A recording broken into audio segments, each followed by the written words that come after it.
13번째, 자신의 원칙을 실현하라. 국가 경영은 공적인 영역에, 기업 경영은 원칙적으로 사적 영역에 속한다. 제3, 이 점을 강조하는 이유는 이것이 실제로 매우 중요하기 때문이다. 생각하면 할수록 이 점은 중요하다. 이 공사 영역의 구분은 어쩌면 육아와 정치, 육아와 경영, 중국의 마지막 문명 속의 육아 등의 중대 문제를 여는 열쇠가 아닐까 하는 생각마저 든다. 모든 사람들이 공자에 관한 이야기를 좋아하는 것은 아니며 육아 사상과 경영이 모두 좋아하는 비교 대상도 아니라는 느낌도 들었다. 특히 젊은이들은 전통적인 것들에 일종의 반감을 가지고 있기 때문에 근본적으로 변론할 여지가 없다는 생각이 들었다. 왜 육아 사상은 젊은이들에게 이렇듯 강한 반감을 가지게 만들었을까? 이 문제를 깊이 생각해보면 근본적인 원인은 육아 사상의 과거 중국에서 정치와 붕당화했거나 사람들이 사고를 세뇌시키는 경향이 있었기 때문일 것이다. 본래 사적인 영역인 신앙 문제가 통치자들의 필요에 의해서 공적 영역에 이용되었고 통치자의 통치 수단이 되었던 것이다. 육아 사상이 남송 시대에 제2의 번영기를 누렸던 것과 대조적으로 원의 통치자들은 주위의 이약 사상을 발전시키고 이를 다시 체계적인 법과 이론으로 변모시켰다. 육아의 주장은 중국 지식층의 머리를 옥지는 틀로 체계화되었고 결국 외부의 충격을 받아 모든 통치 체계가 완전히 붕괴될 때까지 그 강도는 점점 더해졌다. 수박한 도덕적 요구, 자아초월, 자기 향상을 성취하고자 하는 노력은 어떤 문화를 막론하고 발전적이고 건설적인 역량이다. 하지만 중국에서 육아 사상은 통치자와 통치자를 에워싸고 있는 주변 정객들의 의도하에서 통치자에 대한 일방적인 복종, 헌신, 희생을 요구하는 체계로 변질되었다.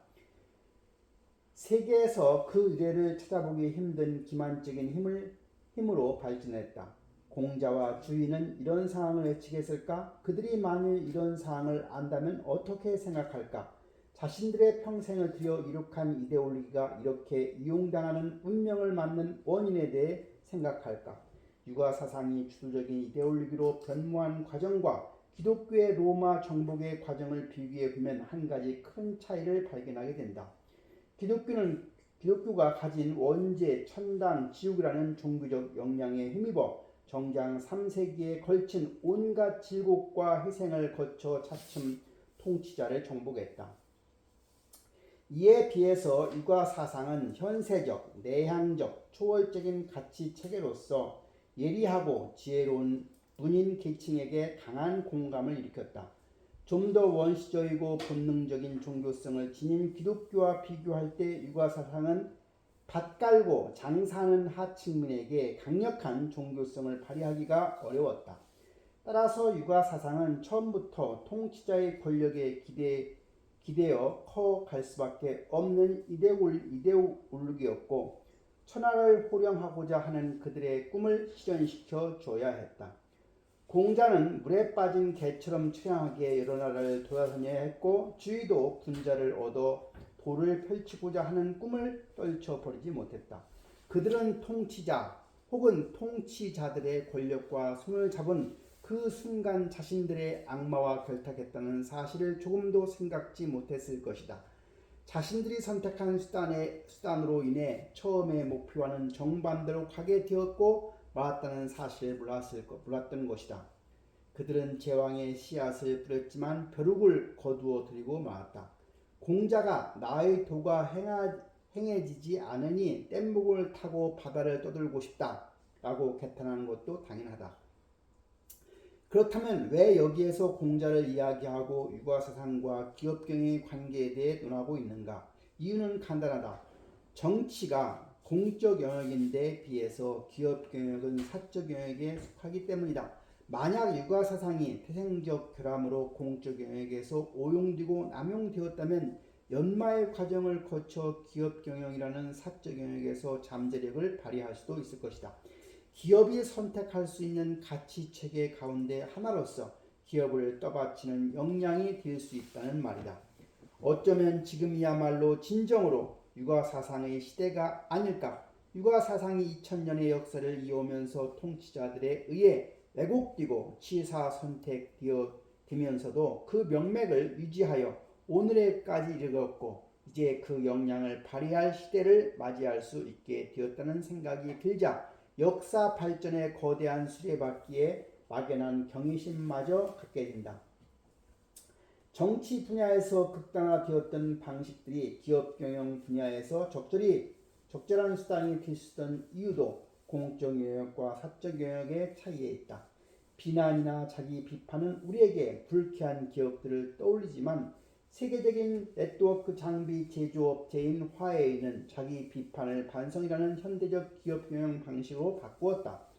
화웨이 회장 런정페이는 화웨이의 겨울이라는 글에서 자기 비판을 통해 주요 직책을 맡은 직원들이 스스로를 포로를 만들고 국제화를 향해 나아가는 노력을 기울였다. 열심히 자기 비판을 해야만 실천 속에서 끊임없이 선진적인 것들을 흡수하고 스스로를 향상시켜 나갈 수 있다. 우리 회사는 자기 비판을 개인이 발전하는 좋은 방법이라고 생각한다. 이 무기를 갖추지 못한 직원들은 각 부서에 다시 발탁되지 못한다. 2년이 지나도 여전히 이 무기를 갖지 못한 간부들은 도태된다라고 적었다. 한 가지 더 예를 들어보자. 실제 입각해서 일을 논하기보다는 모든 일을 정신이나 원칙과 결부지어 처리하는 방식이 있다. 루이스 거스너는 코끼리를 춤추게 하라 해서 IBM은 프로세스를 기본으로 하는 경영에서 원칙을 기본으로 하는 경영으로 변화해야 한다고 강조했다. 왜 원칙인가? 성공하는 기업은 모두 절차가 아니라 원칙에 따라 지도 운영되기 때문이다. 의사결정은 기업 성공의 핵심 동인을 이해하고 있는 리더에 의해 이루어져야 한다.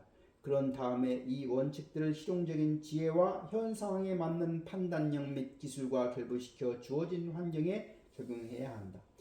강령이나 노선 자체는 어렵지는 않다. 문제는 누가 판단을 하는가이다.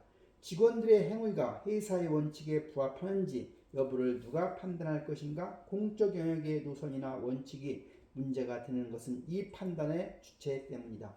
만약 내가 국민의 기본 이익에 반하는 행동을 했다고 한다면 여기서 말하는 국민은 대체 누구인가? 전화를 걸어서 그가 누구인지 확인할 수 있는가? 당연히 할 수 없다. 따라서 최종 판결은 자칭 대표자들로부터 나올 수밖에 없는 것이다. 이에 비해서 기업의 기본 이익의 최종 대표자는 그리 복잡하지는 않다. 누구일까? 주주가 바로 그들이다.